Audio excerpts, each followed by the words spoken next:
and everyone says it's the best promo ever. Like, I hate it. Like, I think I'm bumbling words, but the reason I'm bumbling words is because I'm so angry. And Honestly, I gotta disagree, Miz, because I mean, you may feel like you're fumbling over your words, but it's the realism behind that promo. And the reason why people call it your best promo. Hey, yo, what's happening, people? It's your boy Blaze here. Back to you with another one here for Venomous Reactions. And today we're going to be looking at a clip from Chris Van Vliet's interview with The Miz. And this is when The Miz is talking about his Talking Smack segment with Daniel Bryan. Woo! And who can forget that segment? Because that segment was off the rails, especially with The Miz. Like, The Miz went off. If you don't know that segment, I recommend you go check it out, because that was the most steamiest segment of Talking Smack ever. And I believe that was the very first segment of Talking Smack, if I'm not mistaken. But man, when Miz sounded off on Daniel Bryan, he did not hold back, not once. And I believe this is on Chris Van Vliet's Clips channel as well. And the full interview is on his main channel. So if you want to check out this particular segment, go to Chris Van Vliet's Clips channel. If you want to check out the full interview, go to his main channel. Trust me, you won't be disappointed. So without further ado, let's run it. I had Bryan Danielson on the show recently, and he told the story behind that Talking Smack segment. When you were going into that, did you realize how big of a moment that promo would be? no, not at all. Like, now that he's kind of like, we've always done this thing, right? Yeah. I don't like it. You know? And then I saw that thing and I went, oh, we're done with that now, huh? Okay. I can be done with it. That's good. I've had closure. So the way that one went was, I mean, the way the story goes, that day was a bad day for me. I was just getting to SmackDown. I had the Intercontinental title. 2 new titles were put on the show. I was off the show. I was told I was the dark match. I'm not on the show. I'm the dark match. What? I'm the first, and dark match is the first match. It's the warm-up match. I'm going to warm everyone up for the show that you're about to see. Damn. For The Miz being the Intercontinental Champion at the time, and he's being put in a dark match. I mean, pretty much, he's not going to be seen on television. That sucks.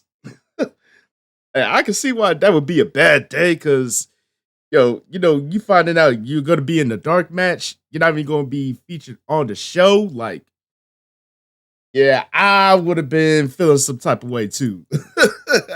I don't blame The Miz for being, miffed and pissed off, so to speak. Because, he let his frustrations fly that day. I'm telling you. And I'm holding the Intercontinental title. The title that I loved as a child growing up. I would watch it. Right. Like, oh, that's the Workhorse.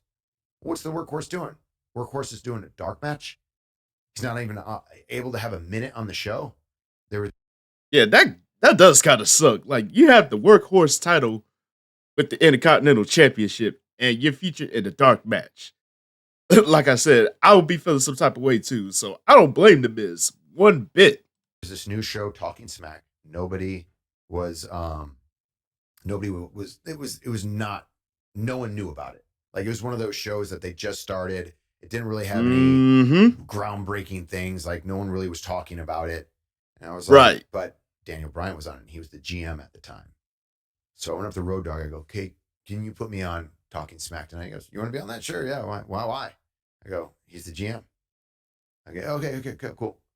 So me and Daniel talked right before. We had a couple things that we said. We were like, oh, we'll go here. I'll call you a cow. Okay, cool. And so when we were in it, and I tell this story, but I was doing an acting thing where every time I would have an outer body experience every time I'd have an emotion, if that makes any sense at all. Acting, what am I doing when I'm smiling? What am I doing when I'm sad? What am I doing when I'd always like, if we were in this conversation, in the back of my head, I'd be like, what am I doing right now? While I'm doing a conversation and in an interview, oh, my hands are doing this. That's the mind frame that I was always in that year. Just, that kind of does make sense because this is starting to get into his acting bag. So I can understand the whole out of body experience when you're showcasing emotion. And pretty much like, oh, I'm angry. What am I doing? Oh, I'm happy. What am I doing? Oh, I'm sad. What am I doing? Or I'm depressed or I'm bothered. What am I doing? So it makes sense. And the fact that they went over how the interview is going to go. Okay, so pretty much we're going to make this like a heated segment. So I get it. trying to figure out how to be a better actor and more smooth and everything like that. So I was doing that. And he starts and he calls me a coward. And there's something about the way that Daniel Bryan calls me a coward that's different than every time you hear someone call you a coward. You hear it all the time. It's the standard bearer. You're a coward. That's a fact. But when he said it, he's like, and then I think he said it wrestle soft or something like that. And I was like, like something, even right now, like I feel it. I feel the heat. And so soft, like, okay. So then I remember getting really angry, like so angry that when he walked, like I thought he was going to hit me. I really did. Like, that was the plan. He was going to punch you in the face. He's going to punch me in the face and really punch me. Yo, I low-key thought he was going to do that too. Like the way Daniel Bryan stood up, like I thought he was going to lay one into the Miz. Like, yo, boom. But it didn't go that way.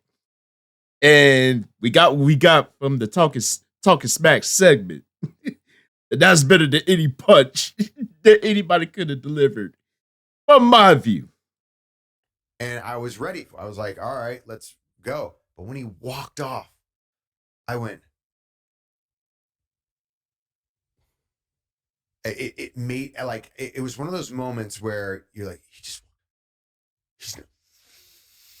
this is the story of my life. Like I have something going, I have something doing, and you just walk away. Like, oh. Like, and then so I had nothing to turn to. Am I going to turn to Renee to yell at her? No. Am I gonna, my wife? No. There's a camera. Go to the camera. Go to the camera. Go to the camera, and just start unleashing. And then I just went black. Like I don't remember it. And everyone says it's the best promo ever. Like I hate it. Like I think I'm bumbling words, but the reason I'm bumbling words is because I'm so angry. And honestly, I gotta disagree, Miz, because I mean, you may feel like you're fumbling over your words, but it's the realism behind that promo. And the reason why people call it your best promo, because of how authentic it is. And I ain't gonna hold you. When he grabbed that camera, he looked into that camera, he just went nuclear berserk. Like he let the camera have it. Like, yo, I've been here since day one. and this title, I made it relevant. The reason why it is relevant is because of me. Because of all the blood, sweat, and tears I put into holding this title. Oh, man. I gotta say, that if there was like a top 10 countdown of the best Miz promos ever, this would be at the top. If you know, you know. Remember in the back of my head when he walked off, going, I'm going to lose it. I'm going to lose it. I'm going to lose it. I'm going to lose it. I'm going to lose it. I'm going to lose it. And I lost it. Yeah, he did. It's one of those scary moments. I don't know if you've ever lost it before. Oh, yeah. But it's scary when you lose it. And it you is. don't remember anything you said, anything you did. Like when it was done, I walked off and I was out of breath. And I was so mad. And I remember everyone was like waiting to leave. And everyone was like, no. Yep. Like when you lose it, you pretty much fade to black. Like you don't know what you said, you don't know what you done. All you suddenly do is just black out and just go nuclear. Because Miz, when Daniel Bryan walked off, he lost it. He did not care. He went off the rails. I mean, whatever you want to call it. Like Miz went nuclear. I'm telling you, if you find that segment of Talking Smack, I recommend you go look at it because Miz let off in the most savage way possible. Oh no. What did I do? I remember getting a text from Vince and Kevin going, "We're popping right now." That was awesome. That was amazing. Great job. Mm-hmm. And the numbers for Talking Smack, people started watching Talking Smack. It was a show that everyone was watching. Everyone was talking about it. And by the next week, I was the first person you saw on Friday Night SmackDown. Thanks. Because honestly, that segment of Talking Smack, that set the bar. That set the bar with the Miz being on there and how nuclear he went.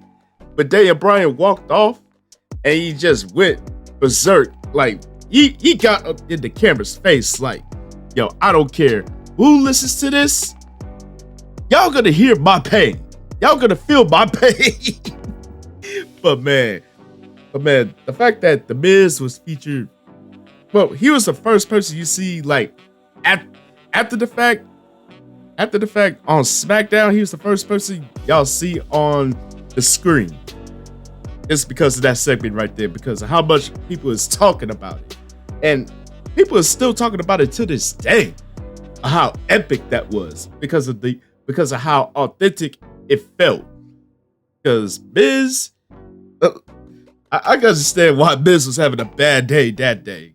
To be put on as a dark match and you're the Intercontinental Champion. So I'm not even gonna see no screen time. Okay, so pretty much everything that was building up, it all came out during that segment. Like, wow. First I'm in the dark match, and now my GM is calling me soft, and he calls me a coward. Okay, that was the final nail of the coffin right there. And when the Miz went nuclear, all of a sudden, he's more seen on SmackDown after that segment. And for the Miz to feel like it wasn't his best promo because he was fumbling all over his words, I have to disagree because of how authentic it felt and how real it felt. That's the reason why it's the best promo ever, because it gave that raw and uncut feeling. And man, Miz, man, you got to give him his flowers. I mean, for all the work he puts in to WWE, rather he's champion or rather he's just being on screen. You got to give him his flowers. But I want to know y'all thoughts about this one, man. Yo, did the Miz go nuclear in that promo or what? And how did you feel about his take on it, like, after so much time has passed? Yo, let the comment section have it. And as always, thank y'all for tuning in. Hopefully y'all enjoyed this one. And don't forget to tell your peoples across the globe. Come kick it with your boys. Just one good solid time. And please do follow your boy on social media right over yonder. And this here's your boy Blaze here saying Chuck the Deuces. And I will see y'all in the next video. And I am out.